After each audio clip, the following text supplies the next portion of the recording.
Pablo es un profesional de la ciberseguridad con muchos años de experiencia, cofundador de Evolution, ¿vale? Desde donde ofrece servicios de consultoría estratégica en ciberseguridad. Cuenta con un máster en inteligencia artificial por la Université París 6 y posee, pues, la verdad es que no voy a nombrarlas todas, muchísimas certificaciones, las de ISACA, CISA, CISM, CSX Fundamental, luego CISSP, Lead Auditor de ISO 27001, Certified Ethical Hacker y muchísimas más, muy vinculado también al mundo de ISACA, ha sido profesor de alguna de las certificaciones que damos en ISACA y tiene esta experiencia en inteligencia artificial que él viene pues aplicando o estudiando en diferentes ámbitos, ¿vale? Uno de los cuales es el ámbito sanitario, ¿no? El cómo aplicamos estas herramientas, estas tecnologías en el ámbito sanitario y concretamente pues la ponencia que nos va a dedicar hoy con este título Internet de las Cosas, Inteligencia Artificial, Ciberseguridad en la industria sanitaria, pues nos va a poner sobre el tapete, ¿no? A mostrar pues cuáles son las tendencias, cuáles son esos retos que nos encontramos con esos dispositivos IoT, ¿no? Que a veces pues podemos llevar encima, o los pacientes pues llevan dispositivos de monitorización, ¿no? Y cómo esos datos que esos dispositivos recogen pues bueno, son tratados o son analizados por estas inteligencias artificiales y cómo ello pues repercute pues en el bienestar pues de los pacientes o de los ciudadanos. Pues Pablo, te cedo la palabra, te cedo la pantalla, todo tuyo, y a los asistentes pues agradezco, bueno, una vez más, ¿no? Ayer pues tuvimos una muy buena respuesta, pues hoy veo que de momento pues también, porque tenemos ya mucha gente conectada. Esperemos que disfrutéis de este congreso. Os dejaré también con Joan Barceló, expresidente de ISAC Barcelona, que es quien llevará la presentación de esta jornada. Y pues nada, sin más, doy paso a los siguientes ponentes. Adelante, Pablo. Muy bien, pues Joan, muchísimas gracias por tu presentación. Y nada, voy a arrancar casi sin dar tiempo a nada ni hacer ninguna presentación más. Voy a arrancar esta sesión lanzándoles una pregunta, que es la siguiente, aprovechando pues un poco este momento de atención que tenemos.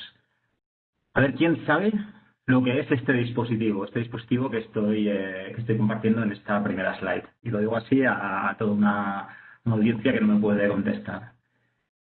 No hace falta, obviamente no puede contestar, pero lo podemos comentar al final de la sesión. Aunque no puedo verles las caras, pues a ver, yo entiendo que algunos de los más veteranos de los que están escuchando sí que han reconocido lo que es esto. Pues bien, se trata de un Busca, también conocido como ¿Sí? Eso. Sí, esto es lo que decía. Se trata de un Busca, que también es conocido como localizador, un mensáfono, un beeper o un pager. El dispositivo que aparece en la imagen... Rengis l'ordinador, era arxivado. Jo no puc estar... No, però això ho passa a ell. Espera, perdó, estoy escuchando a alguien por aquí. Ja l'estic. Doncs per això, perquè ho tinguis preparat, ja està, no principi no res. Posa el so. Bueno, sí, disculpen, es que estoy escuchando al mismo tiempo otras personas. Bueno, lo que decía que, en concreto, el modelo que estamos viendo aquí de localizador es un modelo de Motorola Sensor, que fue lanzado a principios de los 80. Sin embargo, esta tecnología de localizador, pues viene de los años 50 y fue creada por el mismo inventor que creó el walkie-talkie. Inicialmente se usó del ámbito médico, en hospitales de Nueva York y Londres, para poder localizar a médicos que estaban dentro y fuera del hospital. Incluso aquellos médicos que estaban hasta 40 kilómetros de distancia. Si lo estoy poniendo, si arranco esta presentación, esta sesión con este dispositivo, es porque mi padre, que fue nefrólogo en Puigverd, la Fundación Puigverd de Barcelona, pues se usó este mismo dispositivo durante muchísimos años. Estaba muy bien, pues para él, pues me imagino que tendría prestigio, pero para mí como niño de, pues, de 5, 8, 10 años, pues la verdad es que no me hacía ninguna gracia y vamos, es que lo hubiera quemado literalmente. Porque pues cuando emitía un pitido, ya fuera en medio de una cena o cuando estábamos haciendo un viaje de fin de semana, lo que significaba para mí era que algo malo te iba a ocurrir. Básicamente porque mi padre tenía que parar lo que estuviera haciendo, tenía que hacer una llamada al hospital inmediatamente y posiblemente tendría que terminar teniendo que marchar. Este objeto conectado, y lo digo, bueno, no me pueden ver, pero lo digo entre comillas, porque realmente es un objeto conectado, no a internet, pero a la red radio, que para mí, pues lo que he dicho, era un suplicio. Para el hospital, en cambio, era una tecnología que permitía mejorar varios aspectos que eran fundamentales para ellos. Por una parte, los recursos y la organización del hospital, porque, bueno, casi por primera vez, pues no hacía falta tener un experto permanentemente en el hospital, podían estar en sus casas y llamarlo solo si era necesario. Y por otra parte, también permitía mejorar la eficiencia de la asistencia a los pacientes y la experiencia del paciente. En el sentido que los pacientes pues podían seguir recibiendo servicio de calidad por parte de especialistas las 24 horas. Hoy en día la tecnología que soportan los hospitales, obviamente, abarca muchos más aspectos que este pager, que es el localizador que acabamos de ver. Y podemos decir, sin ninguna duda, que hay una gran dependencia de ella.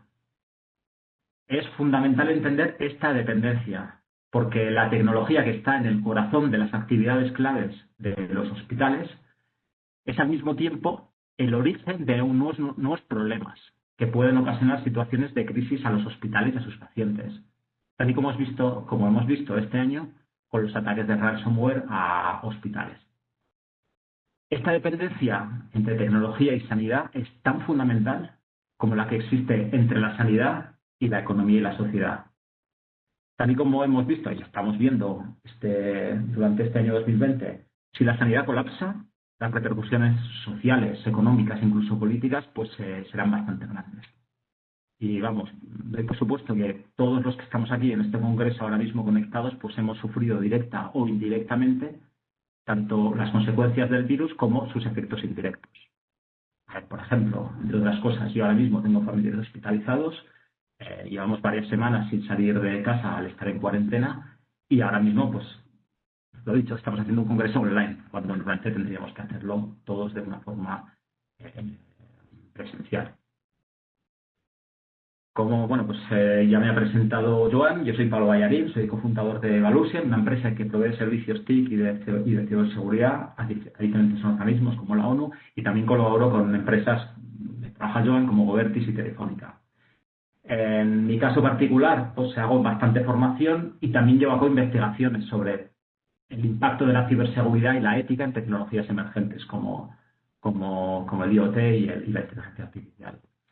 En los próximos minutos voy a hablar de los resultados precisamente de uno de estos estudios, profundizando en esta palabra clave que estoy haciendo tan persistente desde el principio, en la dependencia del sistema sanitario con la tecnología.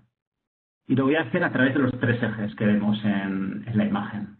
Para empezar, en azul, veremos los fundamentos y las características de dicha dependencia entre estos sistemas de información y la sanidad, pero también con la dependencia con las plataformas que son la base del Smart Hospital, ¿vale? de los hospitales inteligentes que trabajan con IoT y aplicaciones de inteligencia artificial.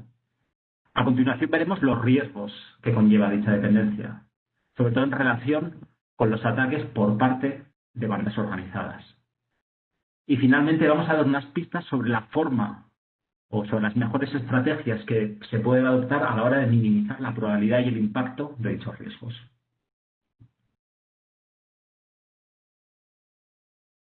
La mayor parte de los hospitales ahora mismo pues, han ido evolucionando pues desde estos años 80 en que hablaba de mi padre, en la que mi padre usaba el Busca. Y a día de hoy funcionan bueno, pues, literalmente como cualquier otra organización que dispone de infraestructuras como centralitas telefónicas, correo electrónico, sistemas de información como RPs, CRMs, plataformas tecnológicas, locales o en la nube, aplicaciones propias o de terceros, obviamente una gran cantidad de proveedores. Lo dicho, es una empresa más, un hospital, un sistema sanitario, público-privado, es una empresa con sus sistemas de información. Todas estas infraestructuras que acabo de nombrar, así como iniciativas estatales como la historia clínica médica o la historia clínica electrónica, que prácticamente está recién terminada de implantar, pues permiten a los hospitales, a los sistemas de salud llevar a cabo actividades relacionadas con la organización del hospital, pues la gestión de emergencias, las altas y salidas de los pacientes, los recursos humanos del hospital, sistemas como farmacia, todos los aspectos financieros, de marketing, la gestión de proveedores. Y también permite llevar a cabo actividades relacionadas con la gestión clínica. Por ejemplo, las pruebas de laboratorio, radiología, temas de enfermería, medicina. Solo un momentito, porque me acaban de decir...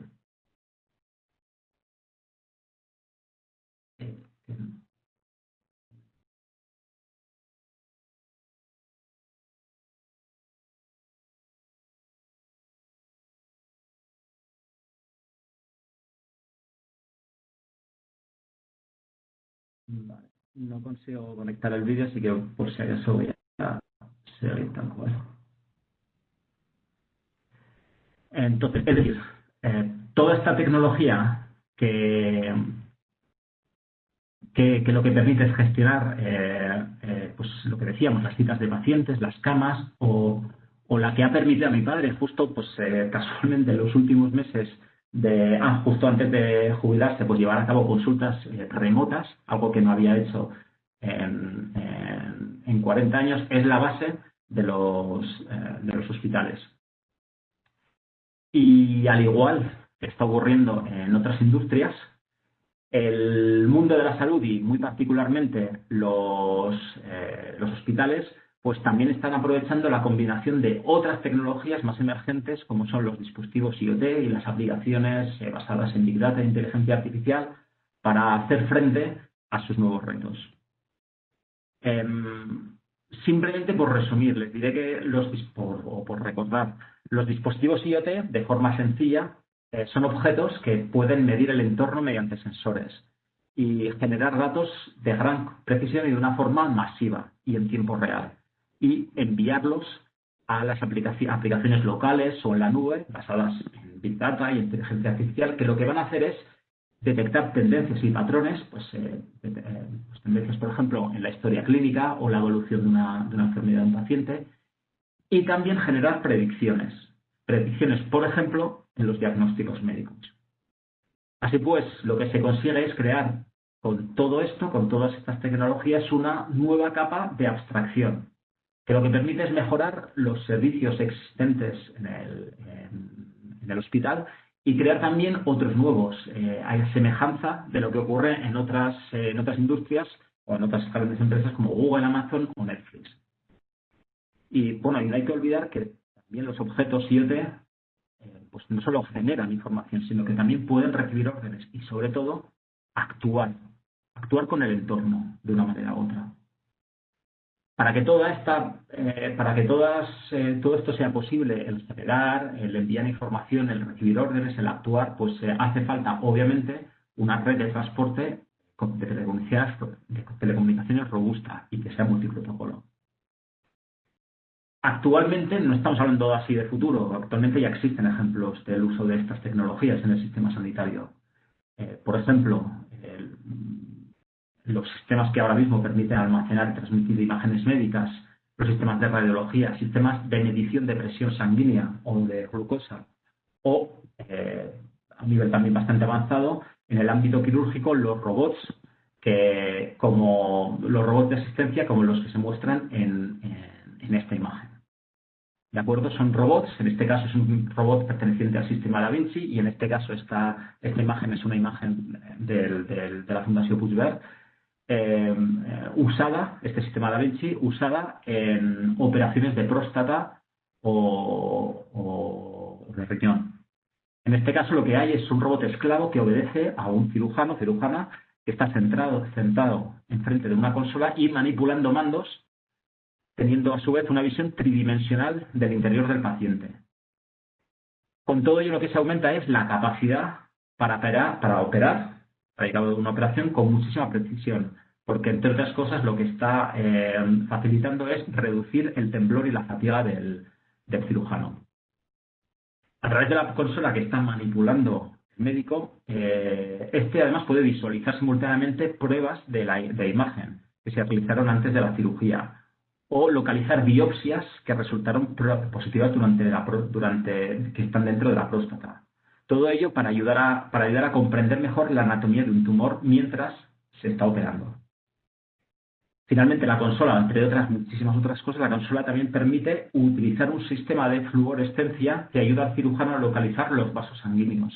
Y lo que permite con todo esto es reducir todo este sangrado que vemos en las películas de chorros de sangre saltando de un lado para otro.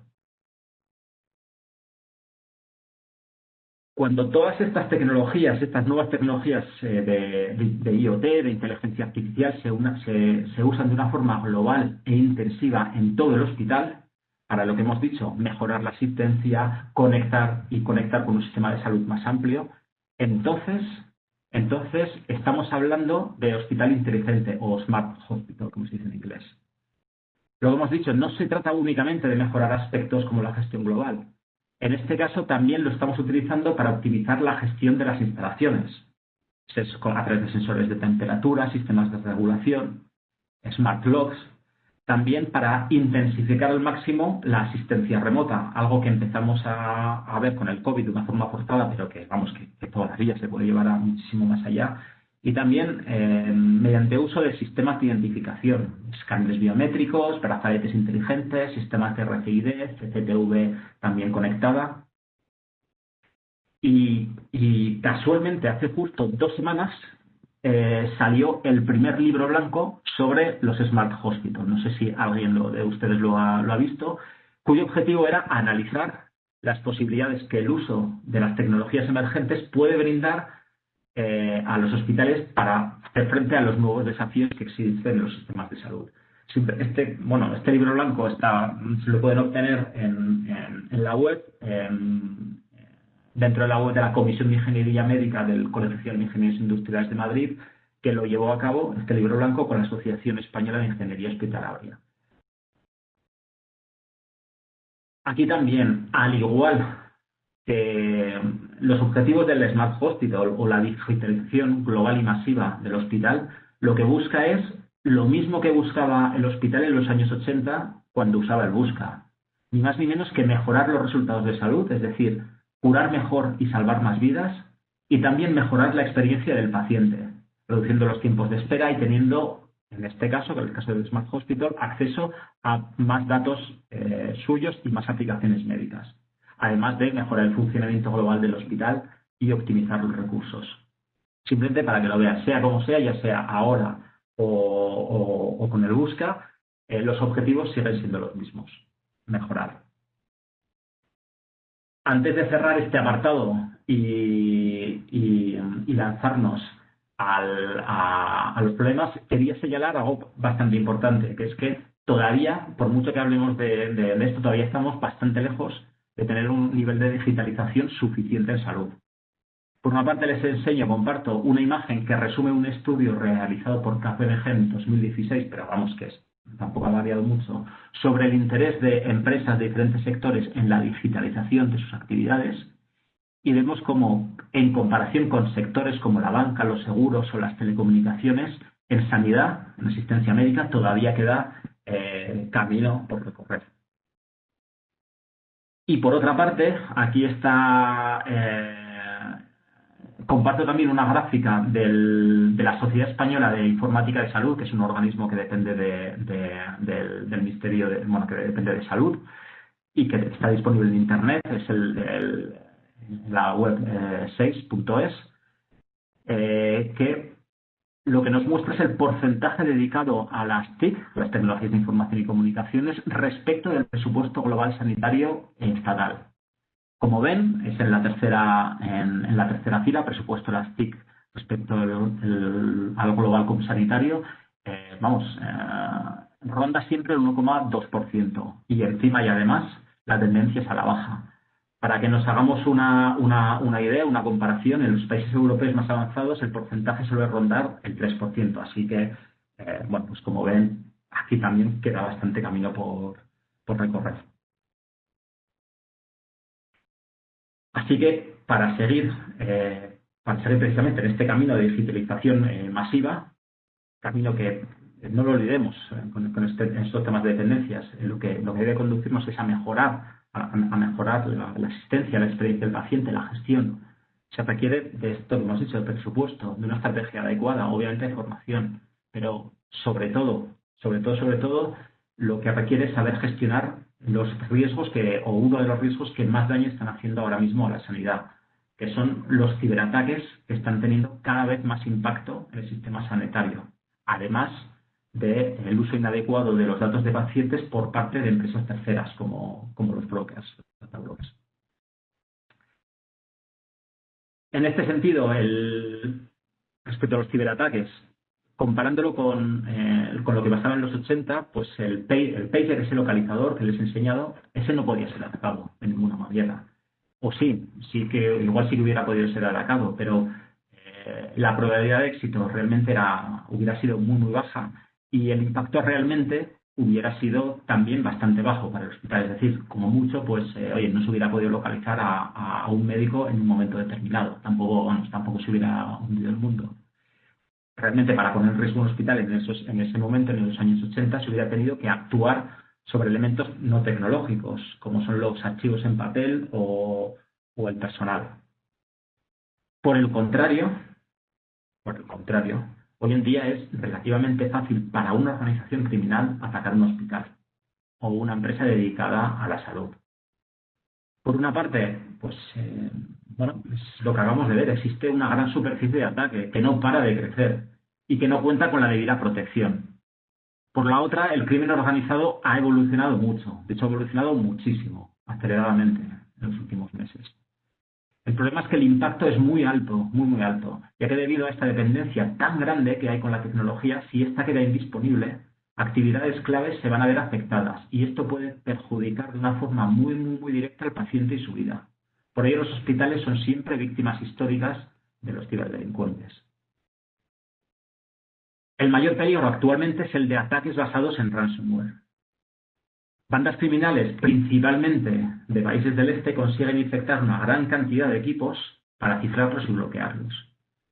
La monetización, obviamente todo esto lo hacen para conseguir dinero, y esta monetización se puede llevar a cabo extorsionando al hospital o vendiendo los datos, en subastas principalmente. La consecuencia para el hospital es que actividades básicas como son la gestión de las autorizaciones de pruebas médicas, por ejemplo, o la gestión de pólizas, las citas o el acceso a las fichas de enfermos pueden quedar indisponibles durante semanas si no se está pagando a los criminales. Y esto puede ser fatal. Y es precisamente lo que pasó, y todavía lo está sufriendo, a Deslas hace solo 2 meses, por no pagar el rescate pedido por el grupo ruso llamado Rebel.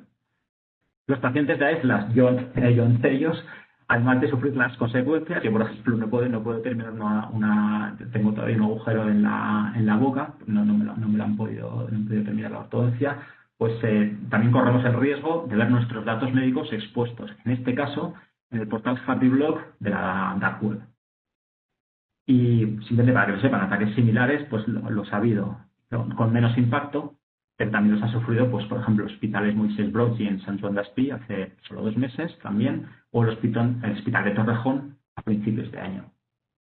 Como anécdota, en este último hospital, pues siguiendo parando la actividad, tuvieron que pasar al papel y boli durante unas cuantas semanas para no parar por actividades como el registro de datos e información que se habían visto totalmente suspendidas.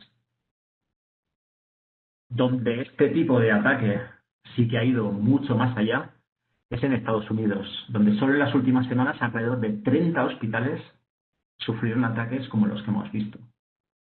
El 29 de octubre, es decir, hace menos de 2 semanas, la Agencia de Seguridad de Infraestructuras y Ciberseguridad, la CISA, el FBI y el Departamento de Salud y Servicios Humanos lanzaron un informe, el que ven en pantalla, alertando sobre lo que denominaron una amenaza inminente y ascendente a hospitales y proveedores de salud. Una amenaza que va más allá incluso de la ola de ataques que ahora mismo se está sufriendo. En este caso advierten que el grupo no es Rebel, como el que veíamos en Adeslas, es With a Spider o UNC 1878. Y las principales herramientas usadas, seguramente les sonarán, son el ransomware Ryuk, RYUK y el troyano Trickbot. Según el informe, se ha cruzado una línea moral, una línea roja que hasta ahora no habían cruzado los cibercriminales, en el sentido que ahora mismo son totalmente conscientes del daño que pueden hacer y del impacto directo que van a tener en la vida de las personas, de los pacientes, estos ataques. De todas formas, los ataques que están ocurriendo, vamos a dejarlo claro, no son ataques IoT, son ataques que afectan principalmente RPs, aplicaciones de gestión, sencillas.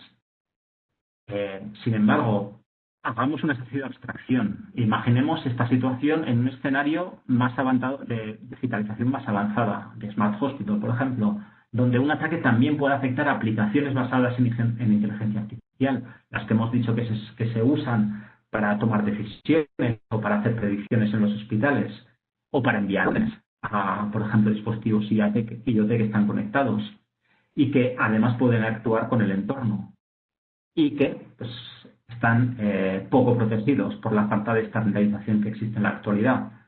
Poco protegidos y que pueden tener ataques como los que les estoy enseñando la imagen de WASP. Pues imaginen, por ejemplo, lo que supondría un ataque a este sistema de cirugía Da Vinci que les he enseñado hace un momento, en plena intervención, un ataque en plena intervención.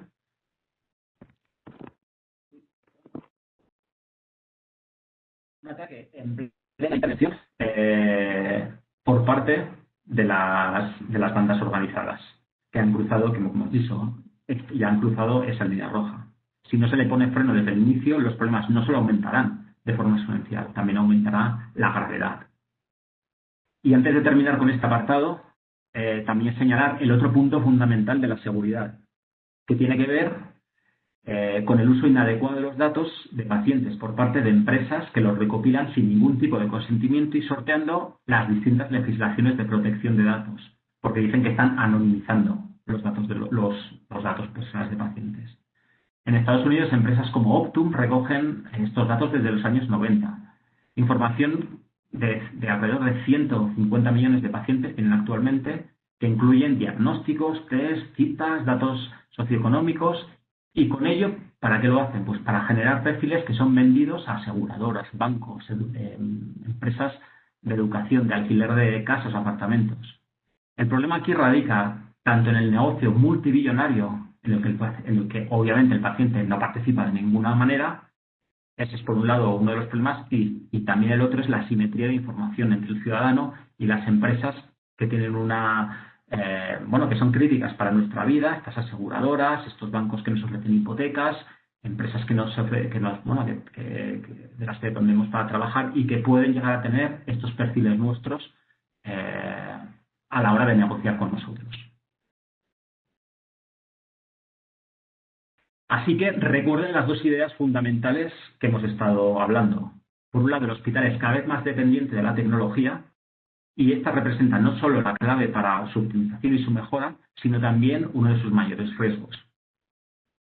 También hay que tener claro que impedir la materialización de dichos riesgos es totalmente imposible, porque tarde o temprano cualquier hospital va a sufrir un ciberataque.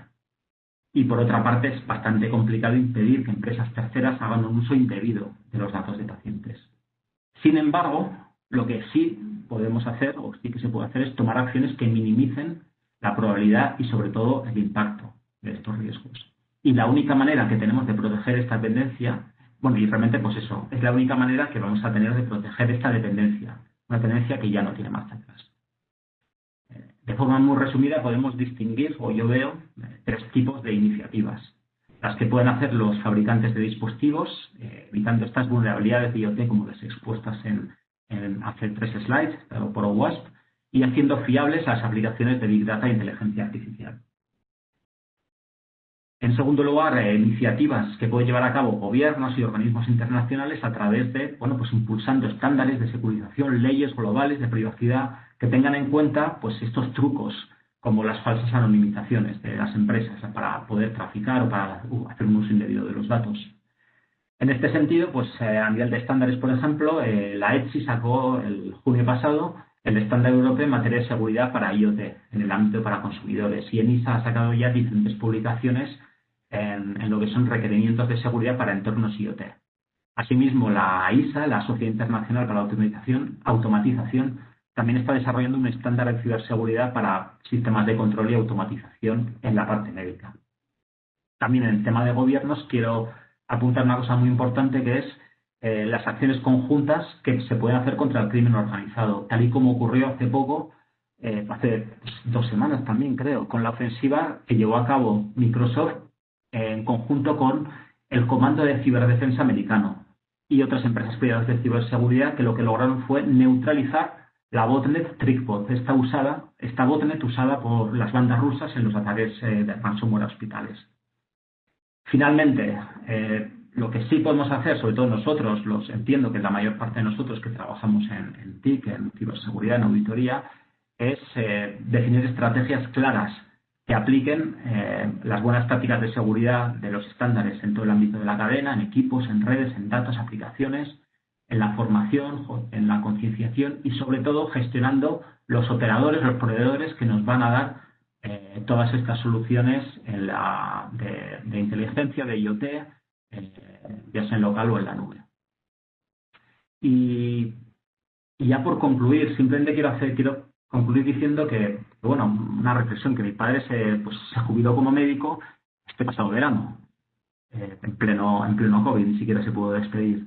Lo que me decía, que para él los cambios que presenció en estos últimos 10 años han sido mayores que la suma de todos los cambios tecnológicos ocurridos en el ámbito sanitario, bueno, seguramente en los últimos 50 años. Y han dejado un panorama totalmente nuevo, más digitalizado, más óptimo, más eficaz, con más aplicaciones, más datos, muchísimos datos y aplicaciones disponibles para los pacientes, pero al mismo tiempo mucho más vulnerable frente a ciberataques y a estas situaciones de uso indebido de datos que hemos visto. El uso generalizado de estas soluciones de IoT pues no va a hacer más que agudizar esta tendencia que hemos visto, estos dos aspectos positivos y negativos que tiene la dependencia tecnológica. Aunque bueno, esto es realmente algo que ocurre en todas las industrias. Está en manos de los gobiernos, de organismos internacionales, de los fabricantes y sobre todo de nosotros, los profesionales que nos dedicamos a la TIC y la seguridad, está esta posibilidad de decantar la balanza y proteger esta dependencia a través de todas estas acciones que les hemos mostrado. Así que muchísimas gracias a ustedes por la atención, muchísimas gracias Isaka. Si quieren saber algo más, pues sobre estos temas no duden en contactarme o ahora mismo haciendo alguna pregunta. Buenas tardes, Pablo. Fantástica tu presentación. Muchísimas gracias. Me sabe mal que por problemas ajenos no te he podido presentar, pero bueno, mira, todo tiene solución en esta vida. Mira, ahora pongo el vídeo. Si es que justo es que no lo veía cuando lo tenía. Bueno, Pablo, mira, lo importante es llegar, dicen, ¿no? Así que hemos llegado, ¿no? ¿Cómo y cuándo hemos podido? Pero hemos llegado. Mira, tenemos unas cuantas preguntas que creo que son muy interesantes. ¿Conoces algún incidente de ataque de un IoT poniendo en peligro la vida de alguien? A ver, siempre se dice que el primero o de los primeros de todos fue el cuando le quitaron el desfibrilador a ¿quién era? Dick Cheney, el vicepresidente de George Bush, en principio de los entonces se lo quitaron porque pensaban que podía ser atacado. O sea, se le podía atacar porque tenía unas conexiones de radio y se podía manipular los impulsos eléctricos que podía recibir. Era algo, improbable, pero como había un nivel de paranoia bastante grande, lo que hicieron fue literalmente quitárselo. Había y sigue siendo, ¿no? Muy bien. Ahora sí, ahora. Igual un poquito más. Vale, la pregunta, que sé la respuesta y es un poquito trampa, que queremos saber tu respuesta. ¿Están los IoT bien protegidos, Pablo? Perdón, ¿qué? ¿Están los cacharrines, los IoT, bien protegidos? Hombre, por lo general, como siendo que no hay una obligación de hacerlo, pues obviamente, a ver, no se puede generalizar, pero bueno, o sí que se puede generalizar, pues no, la respuesta es no. Solo algunos sí que lo tienen en cuenta, pero vamos, no sé si recordarás lo que hice hace 2 años, un estudio con una empresa que hacía dispositivos IoT para la monitorización del electroencefalograma de la cabeza. Hicimos pruebas sobre 2 fabricantes, así bastante de los más líderes, y vamos, era muy fácil engancharse a las aplicaciones del smartphone, muy fácil recuperar los datos, y con un poco de ingeniería inversa se podía llegar a saber lo que había. Se preocupan mucho de la misión del dispositivo, pero no de darle una carcasa de seguridad o de protección contra posibles ataques. A ver, es un equilibrio. Obviamente, pues esos dispositivos que son súper chulos, son pequeñitos, quedan súper bien, pues y cuestan $200, que está muy bien. Pues claro, si le metemos toda esa parte de cifrado, le metemos que no se pueda acceder y tengan que meter otras cosas, pues no valdría 200 euros, valdría igual 2.000, y no sería una cosa ahí muy sexy, sería un cacharrote así de grande. Estamos vendiendo muy mal la seguridad nosotros, que la tenemos que vender nosotros. Bueno, hay que encontrar ese equilibrio. Sí, no es lo que hay, ¿no? Y tengo otra pregunta, esta es un poquito más larga, ¿eh? ¿Qué medidas de protección pueden tomar los usuarios domésticos para llevar dispositivos médicos, Internet of Things, implantados o que compran algún dispositivo IoT para monitorizar su salud desde casa? Esto es interesante porque cada vez vamos a tener más cacharros de estos para ayudarnos. Sí. A ver, bueno, se trata de informarse bien de informarse bien, de ver opciones, o sea, no decantarse solo por los primeros las primeras marcas que hay, ver un poco todo el abanico, pues como en todo, como cuando te compras un coche, como cuando coges una hipoteca, ver un poco todo el abanico que hay.